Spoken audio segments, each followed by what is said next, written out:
బులెటిన్లో మరో breaking news చూస్తున్నాం. లైంగిక ఆరోపణలు ఎదుర్కొంటున్న యూట్యూబర్ హర్ష సాయి అజ్ఞాతం ఇంకా వేడలేదు. వారం రోజులుగా పోలీసులు గాలిస్తున్నా చిక్కడం లేదు. దీంతో ఇప్పటికే విదేశాలకు పారిపోయి ఉంటాడని జోరుగా చర్చ నడుస్తోంది.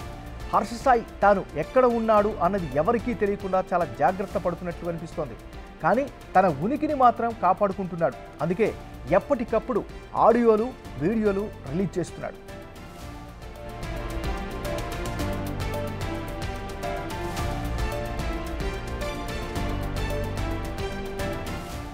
సోషల్ మీడియాలో రచ్చ నడుస్తున్నా ఇప్పటి వరకు హర్ష సాయి నుంచి ఎలాంటి రియాక్షన్ రాలేదు. తన ఫోన్ సైతం స్విచ్ ఆఫ్లో ఉంది. ఇప్పటికే హర్ష సాయి బాధితురాలు సిపికి కంప్లైంట్ చేసింది. అతను విదేశాలకు పారిపోయే ప్రమాదం ఉందని ఫిర్యాదు చేసింది. హర్ష సాయిపై మరిన్ని ఆధారాలు సైతం సమర్పించింది.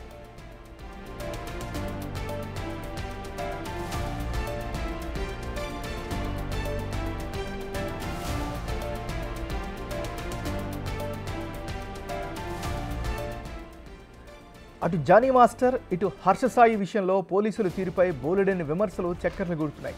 వారి కేసుల్లో ఎందుకు అలసత్వం వహిస్తున్నారు అనే ప్రశ్నలు బలంగా వినిపిస్తున్నాయి.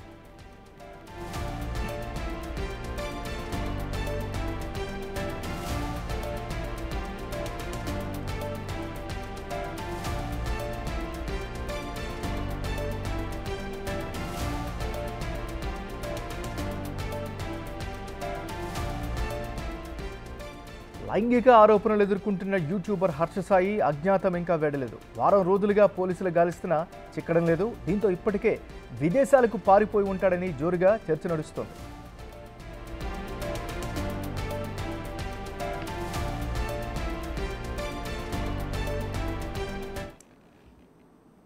లైంగిక ఆరోపణలు ఎదుర్కొంటున్న యూట్యూబర్ హర్ష సాయి అజ్ఞాతం ఇంకా వేడలేదు.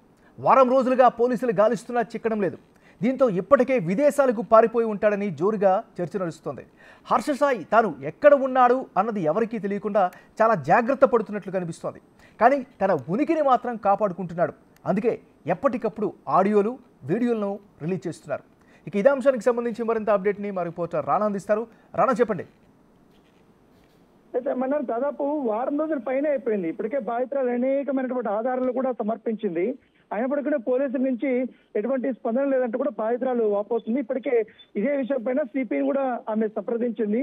ఇతర కేసుల్లో రేప్ కేసులు వచ్చినప్పుడు చాలా తొందరగానే స్పందించే పోలీసులు హర్ష సాయి విషయంలో మాత్రం ఇప్పటి వరకు పట్టుకోలేకపోతున్నారనేది ఒక అపవాదన అయితే చెప్పినటువంటి నేపథ్యంలో అయితే పోలీసులు మాత్రం ఒక వర్షం చెప్తున్నారు. మేము కేసు రిసీవ్ చేసినప్పటి నుంచి అనేక విధాలుగా కూడా ప్రయత్నిస్తున్నాం, తన లొకేషన్ కూడా ట్రేస్ చేయడానికి చేస్తున్నాం. కానీ ఫోన్లన్నీ కూడా ఒక ప్లేస్ లో పెట్టేసి వేరే వాళ్ళకి ఇచ్చేసి తను మాత్రం ఎక్కడి నుంచో వెళ్ళిపోయాడు. ఇక్కడైతే హైదరాబాద్ లో లేడు, విజయవాడలో లేడు, ఈవెన్ దో వైజాగ్ లో కూడా లేడు అనేసి కూడా పోలీసులు చెప్తున్నారు. అతని కోసం మేము ప్రత్యేక బృందాలతో కూడా గాలింపు చర్యలు చేపడుతున్నాం అనేసి కూడా పోలీసులు చెప్తున్నారు. మరోవైపు ఇప్పటికే యాంటిసిపేటరీ ఫైల్ కోసం చాలా తీవ్రంగానే హైకోర్టులో హర్ష సాయి ప్రయత్నిస్తున్నట్టుగా మనకు సమాచారం అందుతుంది.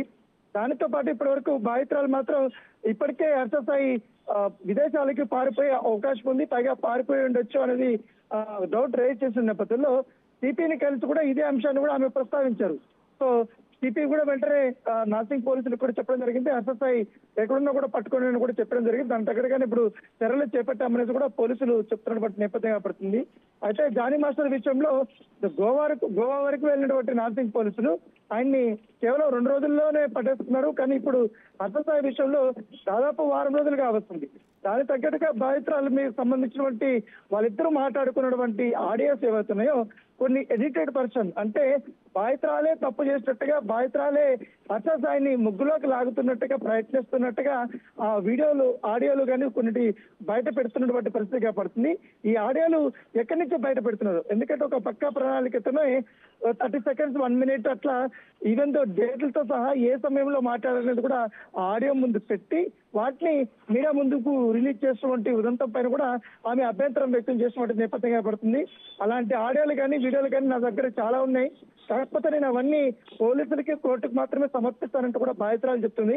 కాకపోతే కావాలని హర్ష సాయి ఎప్పుడో మాట్లాడినటువంటి ఏదైతే సినిమాకి సంబంధించిన డిస్కషన్స్ లో హీరో హీరోయిన్లు ఏ విధంగా మాట్లాడుకుంటారు, ఏ విధంగా వ్యవహరిస్తారు, ఏ విధంగా క్లోజ్ గా మాట్లాడతారు, ఒక సీన్ పండాలంటే ఏ విధంగా ఉండాలి అన్న దానిపై కూడా చర్చలు జరిగేటప్పుడు వాటిని రికార్డ్ చేసుకొని కావాలనే సోషల్ మీడియా వేదికగా అతను పంపడమే కాకుండా మీడియా వాళ్ళకు కూడా అతను పంపి నా ప్రతిష్టను దిగదార్చే విధంగా కూడా ప్రయత్నిస్తాడు. దాంతో పాటు ఈ హర్షసాయికి సంబంధించినటువంటి ఫ్యాన్స్ ఎవరవుతున్నారు, ఫాలోవర్స్ కానీ అతనికి సంబంధించినటువంటి సన్నిహితులు కానీ వీరందరూ కూడా నా పైన తప్పుడు ప్రచారాలు చేయడమే కాకుండా బెదిరింపులు దిగుతున్నారు, నాకు వారి నుంచి కూడా భయం ఉందనేసి కూడా ఆమె సిపికి కూడా సంప్రదించిన నేపథ్యంలో దాని దగ్గర కూడా ఆమెకి భద్రత ఏర్పాటు చేయమని కూడా చెప్పారు. దాంతో పాటు ఇవాళ బాధితురాలు ఉమెన్ కమిషన్ కూడా కలిసే అవకాశం ఉన్నట్టుగా మనకు సమాచారం వస్తుంది. దాంతో పాటు ఇటు నేషనల్ హ్యూమన్ రైట్స్ కమిషన్ కూడా కలిసే అవకాశం. మొదటిగా స్టేట్ సంబంధించిన హ్యూమన్ రైట్స్ కమిషన్ దగ్గరికి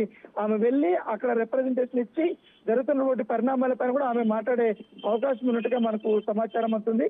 సో ఏదో కూడా హర్షసాయి మాత్రం తప్పు చేశాడు, ఖచ్చితంగా అతనికి శిక్ష పడాల్సిన కూడా సోషల్ మీడియాలో పెద్ద ఎత్తున చర్చ జరుగుతుంది. కాకపోతే ఒక వరకు మాత్రం హర్షసాయికి సపోర్టివ్ గా కొన్ని పోస్టులు పెట్టడము, దాదాపు 4 రోజుల నుంచి కూడా చక్రం తప్పే విధంగా కూడా వాళ్ళు వ్యవహరిస్తున్నారు. బాధితురాల్ని ఒక నిందితురాలుగా చూపించే ప్రయత్నం చేస్తున్నారంటూ కూడా ఒక వర్గం ఆరోపిస్తున్నారు. ఎందుకంటే ఇటు రాజస్థాన్ లావణ్య విషయంలో కూడా ఏదైతే స్ట్రాటజీ ప్లే అయిందో సేమ్ స్ట్రాటజీ ఇలాగే ప్లే అవుతుందని కూడా బాధితురాలు చెప్తున్నారు. ఎందుకంటే దాదాపు 4 రోజుల నుంచి చూస్తున్నాం సోషల్ మీడియాలో ఒక 4 పనిగట్టుకుని హర్షసాయి కోసమే పని చేస్తున్నట్టుగా ఆయనకు పాజిటివ్ గా మాట్లాడుతూ నన్ను నిందితురాలుగా చేరుతున్నారంటూ కూడా ఆమె కంప్లైంట్ ఇచ్చినటువంటి నేపథ్యం అయితే కనపడుతుంది. త్వరగా హర్షసాయిని పట్టుకుంటే గానీ ఈ కేసులో ఉన్నటువంటి అన్ని ఎవిడెన్స్లు ఉంటాయి, లేకపోతే ఎవిడెన్స్ అన్ని కూడా పోతాయి అనేది ఆమె చెప్తున్న వర్షన్. సో ఖచ్చితంగా హర్షసాయి నన్ను మోసం చేశారు కాబట్టి అన్ని రకాలుగా ఆర్థిక పరంగా కూడా నేను నష్టపోయాను, ఇట్లా ఫిజికల్ గా మెంటల్ గా అన్ని రకాలుగా కూడా చాలా అసాల్ట్కు గురి అనేది కూడా ఆమె చెప్తున్నారు. ఇప్పటికే మెగా సినిమాకి సంబంధించిన విషయంలో వాళ్ళ ప్రొడక్షన్ స్టార్ట్ అయినప్పుడు ప్రొడ్యూస్ చేసినటువంటి కో ప్రొడ్యూసర్ బాలా కూడా ఇప్పటికే కన్నీరు మున్నీరు అవుతున్న నేపథ్యంగా పడుతుంది. సో హర్షసాయి చెప్తున్నారు. ఇన్ని అప్డేట్స్ నేపథ్యంలో నెక్స్ట్ పోలీసుల స్టెప్ ఏ విధంగా ఉండే అవకాశం ఉంది?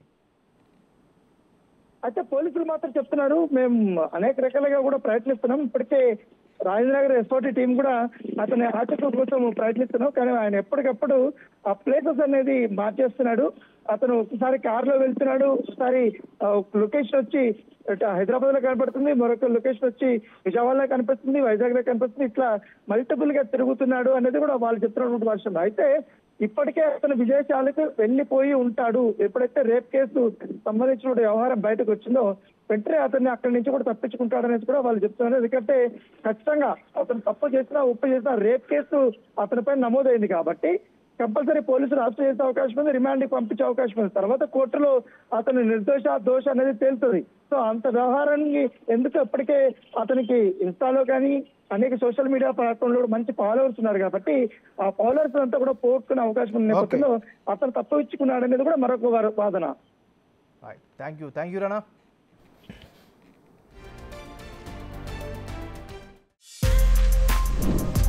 For more videos like this, subscribe Big TV channel.